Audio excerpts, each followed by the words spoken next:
A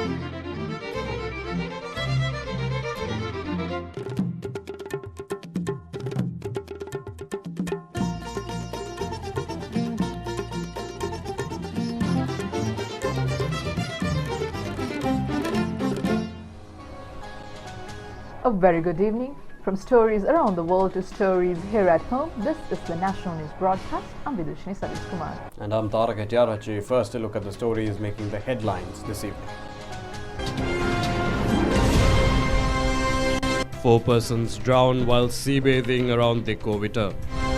Chief incumbent of Lankarama states that the journey the president has undertaken on behalf of the country cannot be changed by anyone. The Premier states that a proper program is underway for educated youth to go forward. Leader of the United National Party, Ranil Wickremesinghe, notes that legal battles between attorneys have resulted in democracy in the country being strengthened. 2 jailers arrested for facilitating inmates with mobile phones. Sri Lanka experiences a partial solar eclipse. The Serbian general election commences amidst the corona threat. For those and more stories, 4 individuals who were seabathing along the Dikovita stretch at Handala died due to drowning last evening. A group of 7 persons had gone for a sea bath, out of which 5 persons had got washed away in the tide, resulting in 4 deaths. The deceased persons include a 30-year-old youth, a 14-year-old boy, and 2 young girls aged 16 and 19. They are residents of Heliyalla, Usatakeyava and Kandana. The youth aged 30 from Heliyalla had drowned while attempting to rescue the rest. Our correspondent stated that the person who escaped was admitted to the Ragama hospital.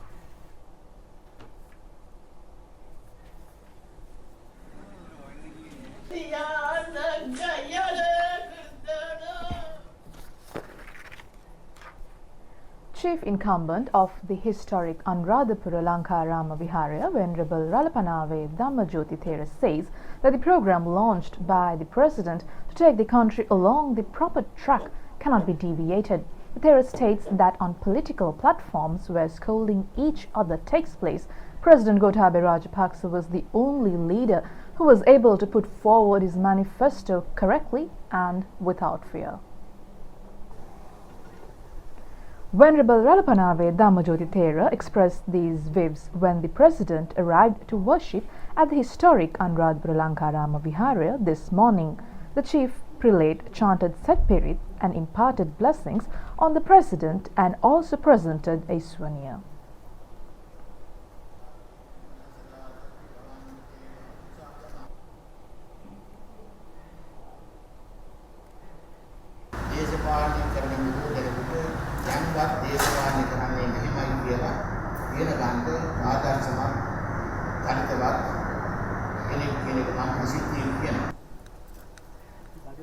Devotees arriving at the Viharya also wished the President for his birthday.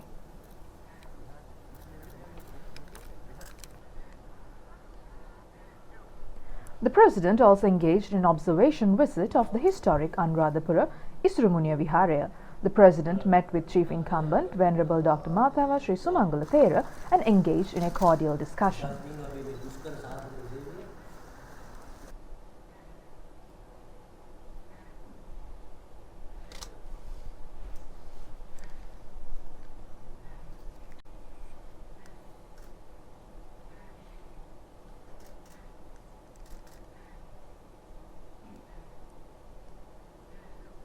Venerable Dr. Mathava Sri Sumangala Thera presented several books to the President, which include historical details of the Viharya.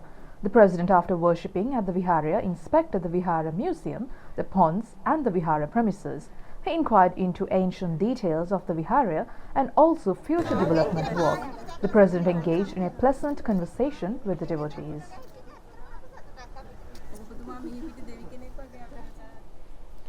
Chairman of the Elections Commission, Mahinda Deshapriya, states that the decision on whether the polling time duration for the general election needs to be increased will be taken at the Elections Commission meeting to be held on the 25th of this month. A discussion on educating public officials with regard to the general election was conducted at the Kandy District Secretariat today.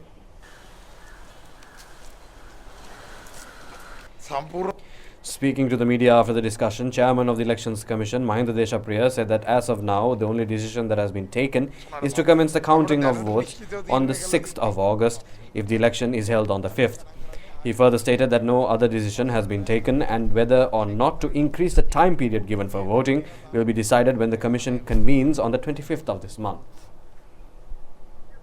The epidemiology unit stated that a health officer will be attached to all polling booths. Director of the epidemiology unit, Dr. Sudat Samravira, said that preparations have been made to deploy a health officer for every polling booth to ensure that health and safety guidelines are followed appropriately. Dr. Samravira requested voters who are suffering from fever to arrive at their respective polling booth during the last hour of voting. He also requested of all voters to bring with them a ballpoint pen to mark their vote. Voting has started. Well, now voting has started in Serbia's parliamentary elections, in which President Aleksandar Vučić's Serbian Progressive Party is expected to emerge as the winner. More than 6.5 million people are eligible to vote in the parliamentary, provincial and local elections that were postponed from the scheduled date of April 26th due to the coronavirus pandemic. A total of 21 registered parties and coalitions are in the running in this election to reach the 3% threshold required to obtain seats in the 250-member National Assembly. More than 8,000 election centers will remain open from 7 a.m. to 8 p.m. Protective masks and gloves are mandatory for polling station committee members, while voters have also been advised to wear them. Meanwhile, some 140 polling stations had been opened in Kosovo for the elections. The only major change which was made in the ongoing electoral process is that the threshold to enter parliament has been lowered from 5 to 3%, which has increased the chances of small parties getting some seats in the assembly. Elections were scheduled for April 26th but were postponed as the country declared a state of emergency on March 15th until the state of emergency was lifted. Serbia still has over 50 new cases of COVID-19 per day and is the country with the highest number of infected people of all the former Yugoslavia countries. Serbia was among the first European countries to start opening its borders on May 22nd. It was also among the first to allow fans back to soccer matches without masks. All the political parties have refrained from organizing pre-election rallies due to the pandemic. With a population of 7.2 million, Serbia has so far reported 12,616 confirmed cases of COVID-19 with 258 deaths. Prime Minister Mahinda Rajapaksa says that the present government always acts with confidence in the youth, entrusting them with the responsibility and being focused on whether the entrusted tasks are being carried out appropriately. The Premier expressed these views addressing a youth gathering of the Sri Lanka Podujana Peramuna organised in the Kurunegala district today. The youth gathering was organised at the party's Kurunegala district election office in Vilgoda. Chairman of the Sri Lanka Podujana Peramuna, Professor G.L. Piris, and Kurunegala district leader of the Sri Lanka Podujana Peramuna joined in the event. Addressing the youth, the Premier stated that an initiative will be launched to give political leadership to educated youth to go forward.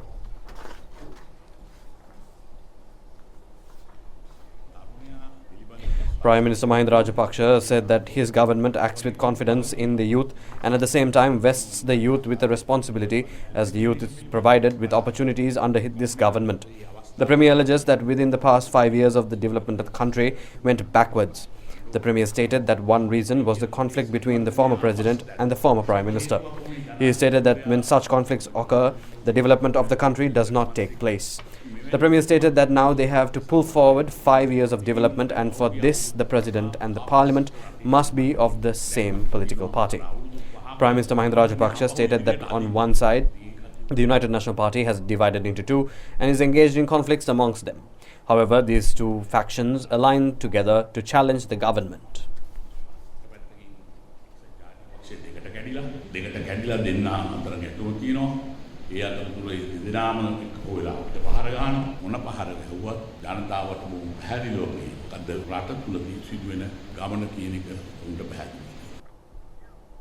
The Kurunegala District Elections Office of the Sri Lanka Podujana Peramuna was also declared open by the Prime Minister Mahinda Rajapaksa.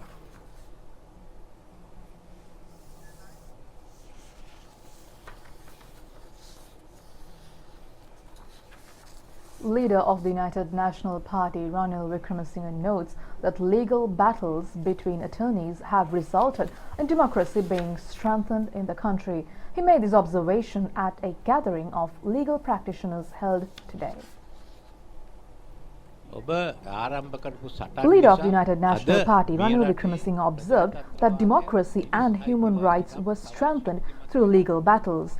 Focusing on the triforces, he noted that the Sri Lankan military is one of the best in the world. Therefore, even when he was Prime Minister, he arranged for Sri Lankan military personnel to be deployed on United Nations peacekeeping missions. Commenting on public sector employees, UNP leader Ranil Wickremesinghe stated that their freedom needs to be ensured. Therefore, vesting the task with the Pohottu party will not help, as all concepts on freedom will be lost. UNP leader Wickremesinghe noted that if freedom is not upheld, the country will once again head towards a dictatorship and all democratic rights will gradually erode. He stated that it is not possible to sit and watch whilst all of it happens. The UNP leader pointed out that the people of the country can take the final decision in this regard on the 5th of August. He emphasized that it is only the United National Party that can uphold freedom and democracy. Therefore, the UNP leader called on the voters to mark their cross for the elephant on the ballot paper. Meanwhile, UNP leader Ranil Wickremesinghe engaged in religious observances at the Sri Vijaya Lankarama Viharya at Rukmale. He met with Mahanayaka of the Kotte Kalyani Samagri Dharma Mahasangha Sabha, Venerable Ittapani Dhammalankara Thera, and obtained blessings. Globally, the number of newly confirmed COVID-19 patients detected within the past 24 hours has been 156,922 cases. However, in Sri Lanka, no cases have been reported within the past 24 hours. Amongst the COVID-19 infected patients reported in the country, more than 76% have recovered and fully being able to discharged from their respective hospitals. The number of full recoveries currently stands at 1,498, whilst the number of patients undergoing further hospitalized treatment stands at 441. The epidemiology unit states that no COVID-19 positive patients were reported from society since the 30th of April up to now. COVID-19 cases were reported until the 6th of May from amongst those who had closely associated with infected Navy personnel. Yesterday, 827 PCR tests were carried out.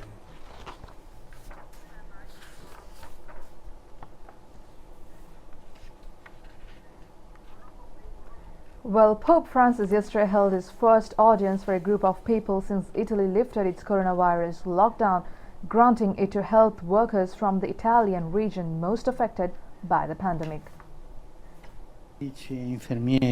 Pope Francis on Saturday held his first audience since Italy lifted its coronavirus lockdown. He invited health workers from the country's most affected region.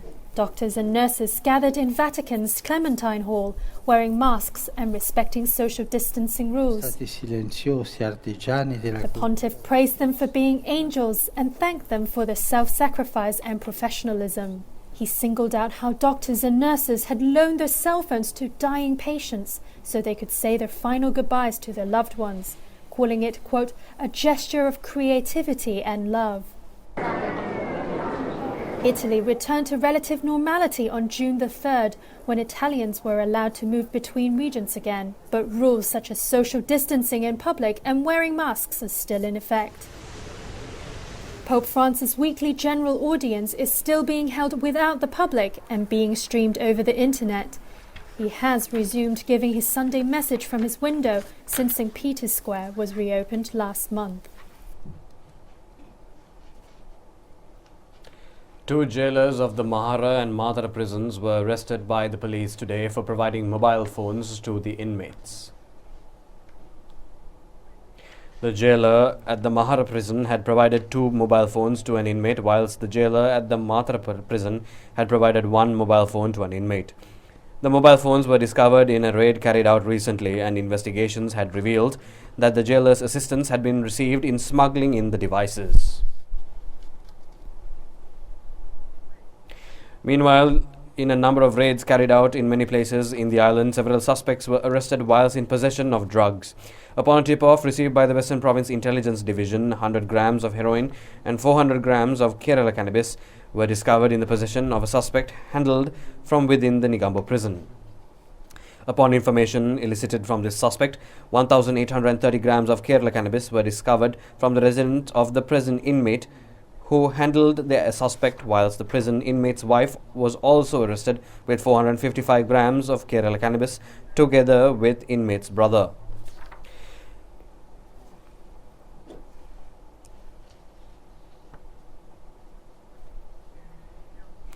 As a result of raids carried out throughout the island within the period of 2 weeks ending at midnight yesterday, over 5 kilograms of heroin, over 217 kilograms of cannabis and over 758 grams of the drug ice have been seized by the police. The police have also seized 18 firearms, which includes pistols, 18 repeaters and 36 cartridges amongst a stock of explosives. 52 suspects have been taken into custody.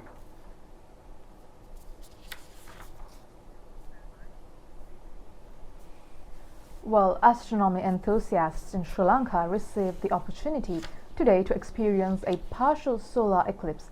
Another eclipse of this nature will be visible to Sri Lanka after 7 years. A solar eclipse takes place when the moon transits between the Earth and the Sun, resulting in the Sun, Moon and Earth positioning themselves in a straight line, causing the shadow of the moon to be cast on the Earth. Today's eclipse was first visible to the northern areas around Jaffna at around 10:23 am. The eclipse reached its climax at 11:51 am, resulting in 16.5% of the face of the Sun being eclipsed by the moon. The eclipse ended at 1:19 pm.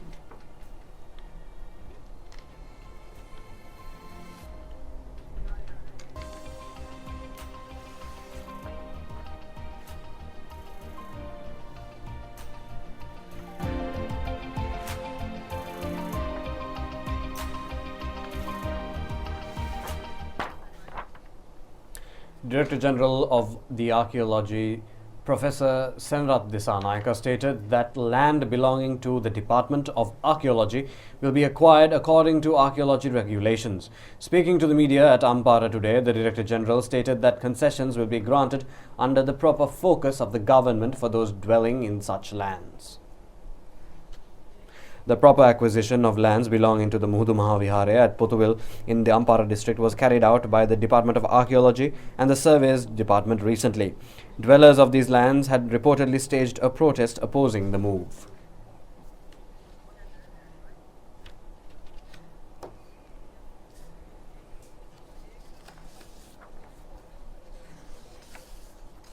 The harvesting of green gram in the Rambakanoya Mahavali zone is successfully underway these days. The Ministry of Mahavali Agriculture and Irrigation launched this project under the program implemented to produce essential food items in the country in the wake of the coronavirus. The Rambakanoya zone is formed with the combination of the Divisional Secretariat zone of Riddhi Maliyata of the Badula district and Padiyathalava and Maoya of the Ampara district. The farmers were directed towards cultivating green gram as seeds were provided at a 50% reduced price. The annual domestic demand for green gram is 26,000 metric tons, whilst 14,000 metric tons are produced locally. Therefore, as a solution, the objective is to harvest 300 metric tons from the Rambakanoya zone during this year's Yala cultivation season, whilst the expected annual harvest is 1,200 metric tons from the... That's all the news we have for you tonight. The national news broadcast will return tomorrow, and until then, a very good night to you all. Good night.